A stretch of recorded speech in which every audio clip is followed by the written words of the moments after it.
Edwin Dande, founder, Chief Executive Officer of Site and Investments. It was a pleasure to host you today at MindSpeak. What were your impressions? Thanks a lot, Aly-Khan, for hosting us. It was great coming to MindSpeak for the very first time. My impressions are really consistent with what I see in this country.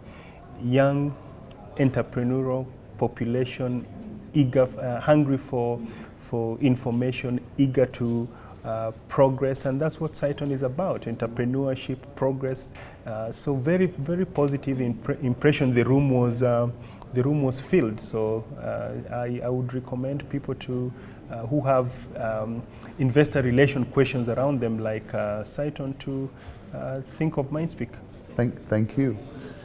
Edwin, it was really great to hear what you were saying, and it's a phenomenal success story. When you showed us that number of 200,000 shillings to the equivalent of $69 million in your cash management system, that's exponential. And really, I mean, you know, you keep talking about execution. I look at numbers all the time, and that number does not lie. So really well done. What is the secret sauce in Edwin Dande's Saiton business, would you say? Aly-Khan, I like the way you keep saying the secret sauce for Edwin Dande, but I keep reminding people. Yes, it's more than you. Couple of things. One, you have to know the product you're offering. It has to speak to a pain point in the market. I keep going to the same brands. The reason why equity worked out, there was a pain point at the bottom of the pyramid.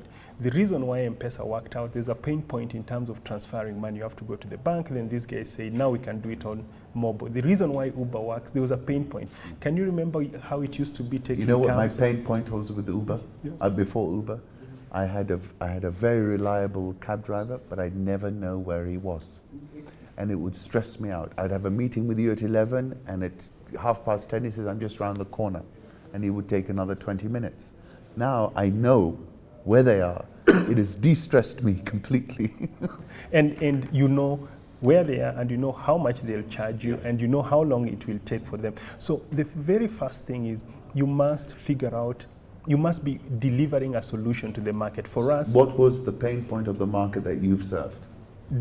People with cash looking for a return were incredibly frustrated because they can't get the right return. They have to take this money to the bank and they get zero. We figured out a structure where we can give them the right return. That was one pain point. The second pain point was real estate development. People are buying real estate or are renting real estate and are not getting aspirational products. When I say aspirational, everybody wants to live in a place where there is regular water or reliable water. That means in addition to city council water, you have to provide backup water boreholes. People want reliable power. That means you have to have a reliable backup generator.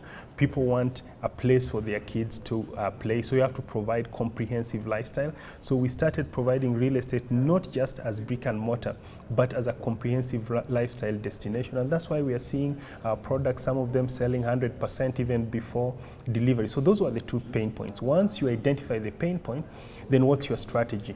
We know people want yield and people want real estate. We brought them together onto a platform. We are the only people who are doing that. So you have to have a credible strategy. And I keep going back to now the team that's going to deliver on that opportunity and strategy. And our biggest issue now is execution. You have to, as Jack Welch says, you have to execute like hell. And that's what we are doing.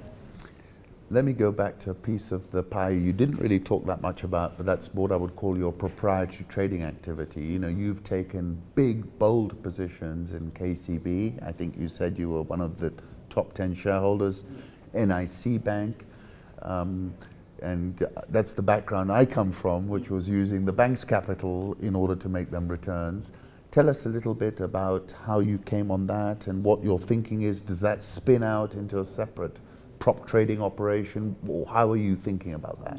Just like in real estate, we lead by research. In these other areas, financial institutions where we are looking to invest in banks and insurance companies, we also lead by research.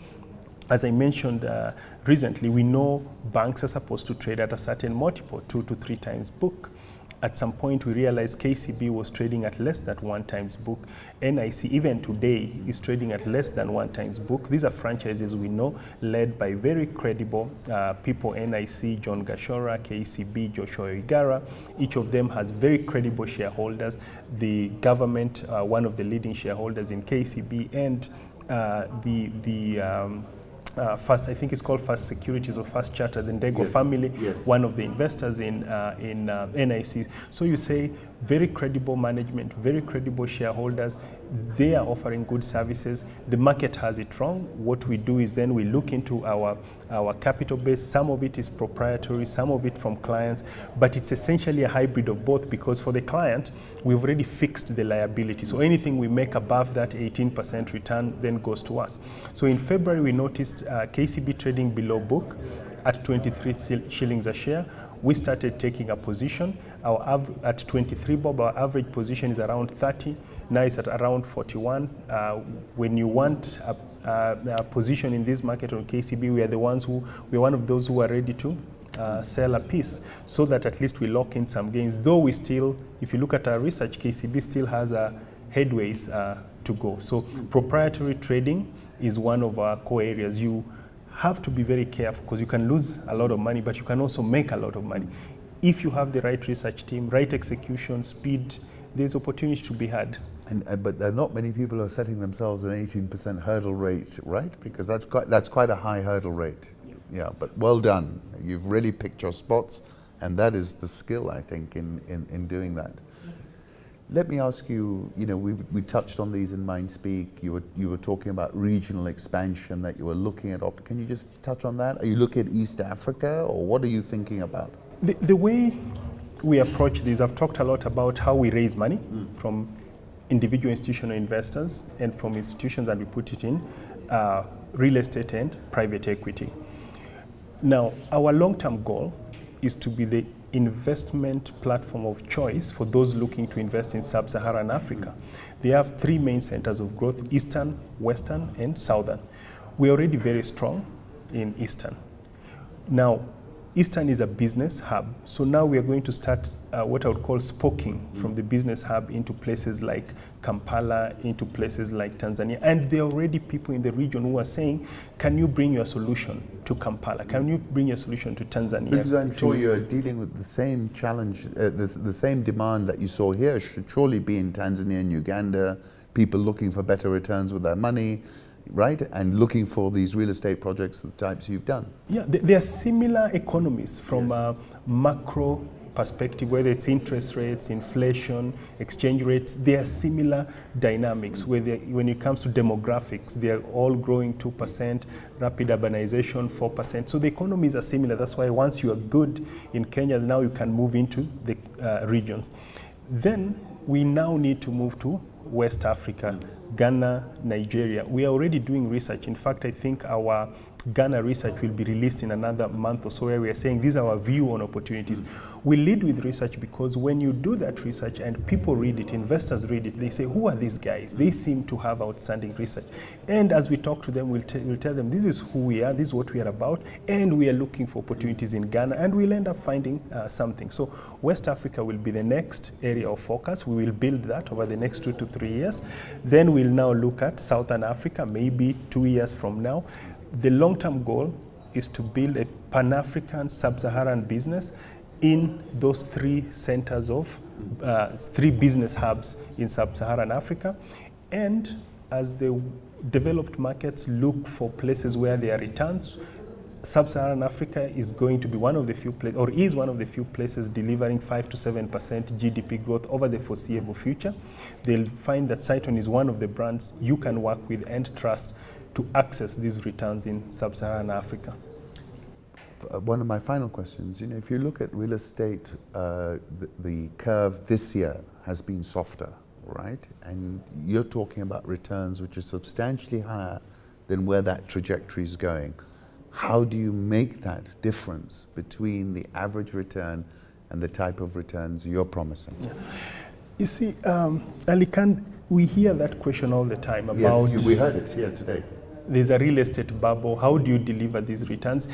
To give you a good example, it's like talking about returns in the market, and I keep going to KCB just to give an example.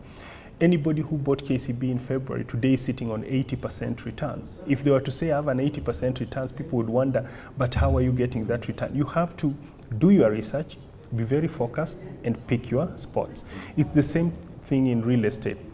On average, real estate is softening, but there are going to be pockets of very good returns where there's a lot of the population growth is higher than the average, urbanization is higher than the average. Of the top 10 fastest growing towns in Kenya, I believe around 5 of them are in Kiambu County. Yes. Why? Because it is very close to Nairobi. People work here, but they go to places like Ruaka, that's where they live, and there's a lot of dynamics or trend pushing people to those regions. They are still more affordable compared to immediate suburbs like Kilimani, Kileleshwa, Muthaiga. So once you have that data and you're saying of the fastest growing towns, of the 10 fastest growing towns, 7 are in this county, then you start looking at that county. You don't go to anywhere in that county. You say, where are the places to invest? Let me buy land there because I have wind on my back. If you do investment driven by research, I would not say it is guaranteed 100%, but your chances of success are incredibly higher and your chances of screwing up are incredibly lower. And you don't have to get it right all the time. As long as you're getting it right 8 out of 10 times, you're home and dry. And that's what we do. Yeah.